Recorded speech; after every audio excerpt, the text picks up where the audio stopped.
Thomas Jefferson, he's the guy who wrote America's founding creed, a real champion of liberty.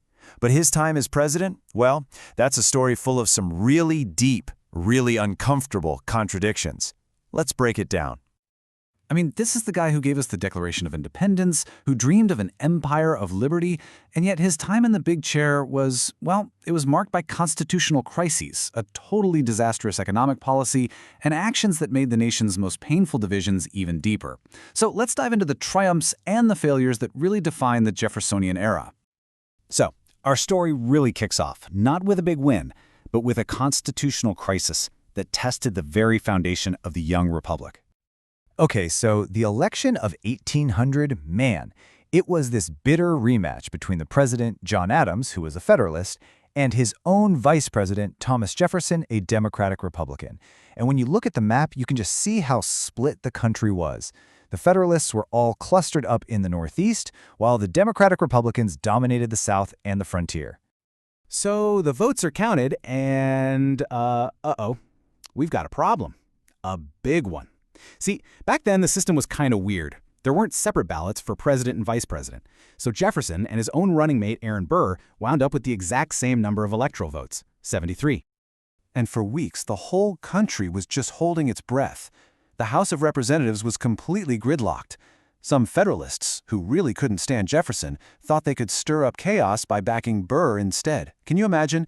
It took 36 grueling rounds of voting before Jefferson finally secured the presidency. Now, Jefferson himself called this whole thing the Revolution of 1800. And why is that? Why such a dramatic name? Because it proved the American experiment could actually work. It showed that power could shift from one party to another, even after a nasty, bitter election, without the whole thing collapsing into violence. That set a precedent that is absolutely crucial to this day. All right, so with the nation's political future looking a little more stable, at least for now, Jefferson turns his attention westward, and he makes a move that would forever change the map of the United States. So, in 1803, this totally unexpected opportunity just drops into Jefferson's lap. Originally, all he wanted was to buy the port of New Orleans, which was super important for trade. But Napoleon over in France, he needed cash, fast, for his wars in Europe, so he makes this jaw-dropping counteroffer.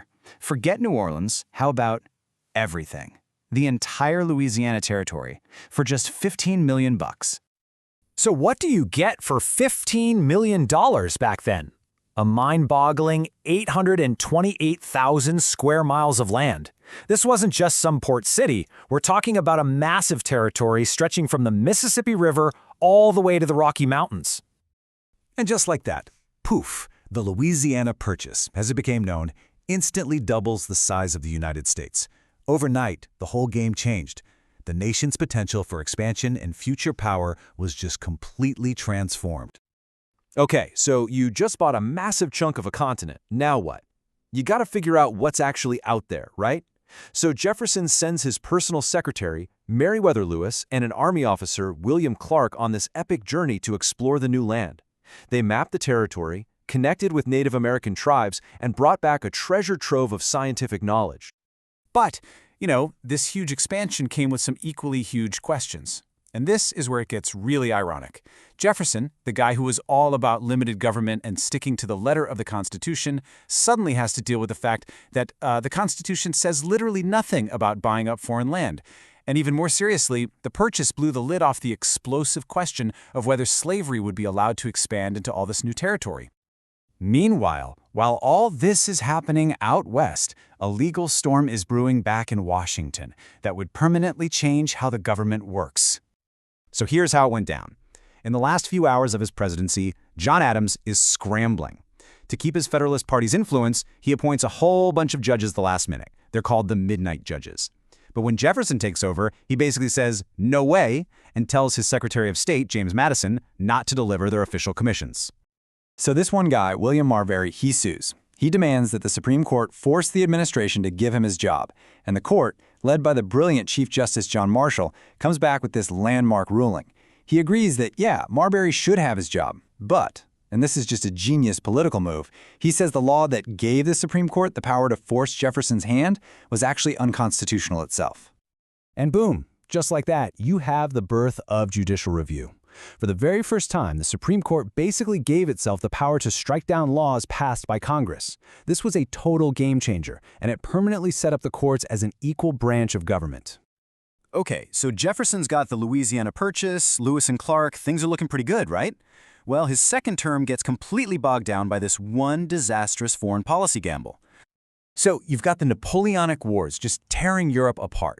Britain and France are in this desperate fight, and they both start grabbing American merchant ships on the open ocean to stop them from trading with the enemy. And this was a huge problem, because that trade was the absolute lifeblood of the U.S. economy.